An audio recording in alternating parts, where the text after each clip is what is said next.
this is Animat, and welcome back to the Muppet Vlog. Now this time we're going to be looking into the 9th episode of Season 2 of The Muppet Show, which features Madeline Kahn. Now, for those of you who are not too familiar with Madeline Kahn, she is known as both an actress and a singer, but specifically she is very well known for appearing in many great comedies that were directed by Peter Bogdanovich and Mel Brooks. Some of her credits would include What's Up Doc, Paper Moon, Blazing Saddles, Young Frankenstein, High Anxiety, The History of the World Part 1, and also Clue and Nixon. Two of which, specifically with Paper Moon and Blazing Saddles, she actually got nominated for an Oscar. So chances are, if you decided to go and check out some of the greatest comedies of all time, then you probably have seen one that does feature Madeline Kahn. Now, going into the episode that she has appeared in, I would say that it's not necessarily the most memorable episode, but it is still a decent one overall. Basically, the whole plot actually does resolve around Madeline Kahn. Like, this is more about her. So, one of the strengths that I can already tell is that this episode does prominently feature the special guest star. Like, they do use her to her full advantage. Well, at least in terms story-wise. Because the thing is that Gonzo suddenly falls in love with Madeline Kahn. And, well, what results in that one is that it is a pretty sweet episode per se. Like, it does have a bit of heart. Like, there are some moments where, like, it decides to cool down and have some tender moments, but it does also include some great comedy bits. Now, the one thing that I will say in this episode, as you guys probably know, if you know Gonzo during the days of The Muppet Show, he's not necessarily the kind that would get a lot of praise for his works. Like, he was just there trying to practice his performance with a yodeling clam, and Madeline Kahn gave Gonzo a compliment.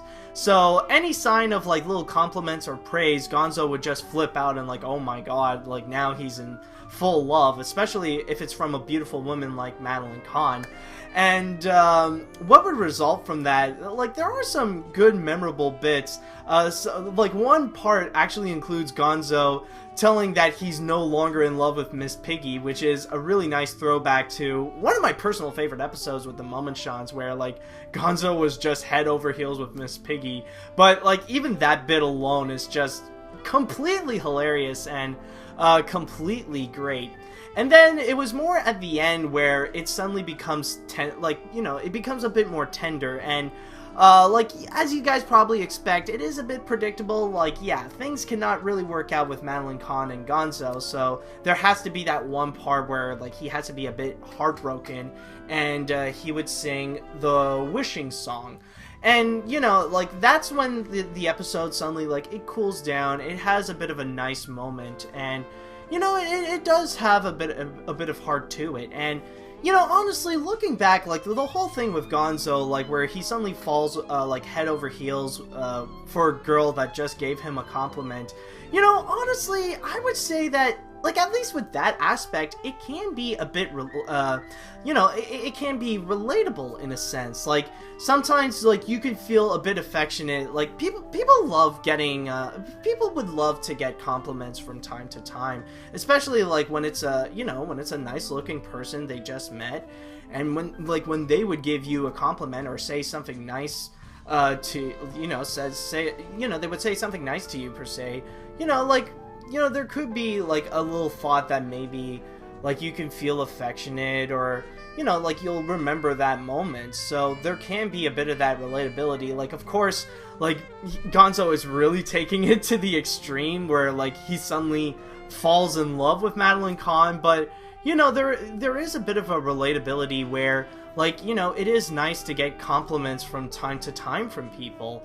And, you know, it is often very heartwarming to see, like, you know, it's not hard to actually think about being in Gonzo's position in that sense.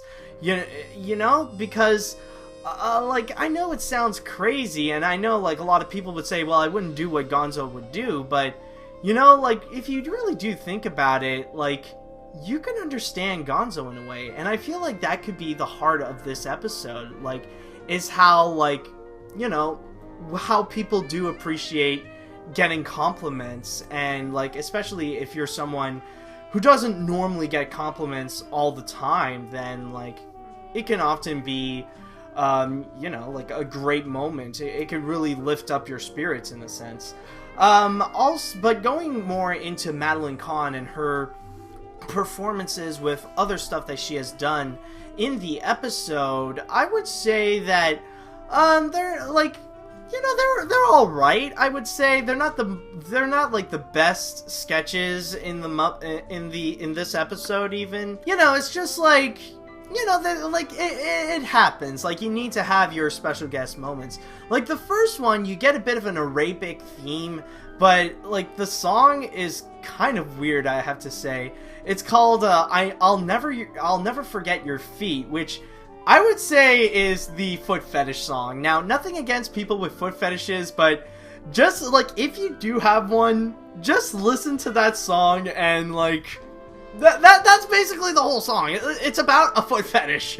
That's all it is. It's like, I don't really remember your face, your eyes, your lips, your ears, or anything like that, but I'll never forget your feet.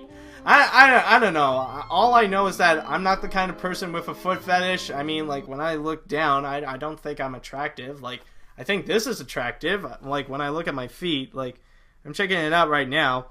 I see a foot. That's all I see. It's like, yep, that foot is a foot, all right. I don't know. Like, I like, even if it's other people's feet, I don't know. I'm not. All I know is that I'm not a foot person. Foot are made for walking, and yeah, I don't know. I see a foot. Anyways, okay. So, other than that, there is another sketch that she was on. It was a very unusual one, I would have to say, and the reason why I would say is unusual is because I feel like they've recycled this one from before. This is a sketch where pretty much Madeline Kahn, she's in a park, and basically she serenades about like how everything around her is lovely and it's beautiful, but then there's this monster that comes in and tries to destroy everything she says that is beautiful, rather it be just change the weather. Or like one of my personal favorite moments is like she serenades she serenades about like how the birds are beautiful and they're chirping, the monster is just there. Like, just like that. It's just like, honestly, I just love it. It's beautiful. It's like really unexpected. But the one thing I will have to say, what I find that's a bit off-putting is just that I feel like they've already done this before. I forgot who the special guest star was, but like it's kind of the same thing with what they did with Sweetums in a sense, where the special guest star, which is a woman, like she would talk about how Sweetums is beautiful, like Sweetums would mention of how ugly and awful he is, but she would mention how beautiful he is. So it's like, I in a way, I feel like they're kind of recycling it a bit. So, I don't know, like that one, it was a bit off-putting for me. As for the other sketches, I would say that they're probably pretty strong as well. Like, those are actually pretty good. The first one, I will say, is probably the most memorable one, where Kermit sings Happy Feet. And that is another one, I will say, that I remember as a kid. Like, when I would always play the same VHS over and over, they would start with that one, and it's just really awesome. And this is the one where they decided to use so many different camera lenses to have different effects, where you see Kermit, like, in several spots at once. Like, suddenly you see 5 Kermits, you see 10 Kermits, you see 20 Kermits, like, all over just singing Happy Feet. And, honestly, I'll always, like, that one is more of, like, one of my personal childhood sketches. Like, that one is great, which I'm starting to think that I've often been mentioning about, like, how some of these sketches are part of my childhood because of this one VHS. I wonder if there's going to be someone out there who will try to figure out what VHS am I talking about. But anyways, other than that, like, there are some other great sketches as well. Of course, we got the Swedish chef, like, with just out of the blue, like, he's just trying to cook lobster, but then there's, like, this evil Mexican gang coming in trying to save the lobster. Just, like, it's sporadic, it's out of nowhere, but it's great. It's the Swedish chef. There is another great song, actually. It was Dr. Teeth, Zoot, and Floyd all doing this great ballad of New York State of Mind. That one was actually really cool. Some other sketches would also include Pigs in Space, which that one has a really cute punchline. There's also Fozzie, who would sing a classic song in the ukulele, which that also ends up having a good punchline.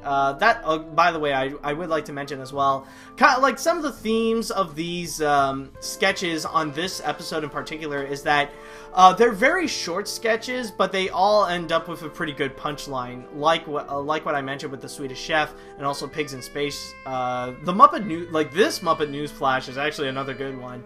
And also there's like this one song where Rolf would sing. Like, he would sing this little song on the piano. It's like, oh, popping away, and then suddenly he just sees his his candelabra suddenly is just like, what the fridge? So, basically, like, they're like, all the sketches that you would find, like, they're short, they're sweet, and they have a really nice punchline. So, overall, I wouldn't really say that this is one of the best episodes. It's not really as memorable, or that it really stands out from the rest. Not even the special guest star, like, she's really, you know, like, she doesn't do anything in here that's, like, totally memorable, but overall, I would say this is actually a pretty good episode. It has a pretty solid story that does have a lot of heart, as much as that there is laughs in this episode. So, overall, like, if you guys want to check it out, like, especially, like, if you love Gonzo, then definitely do see this one. You know, this is a pretty, you know, it's a pretty nice episode. I wouldn't say that this is, one of the best ones, but, you know, it's fine as it is. You know, I'm pretty happy with how it turned out. But anyways, that is pretty much it for this episode. And I just want to say thank you guys so much for watching. And let's see if we will get a lot more laughs and a lot more heart on the next episode. So until next time, see you later, dudes!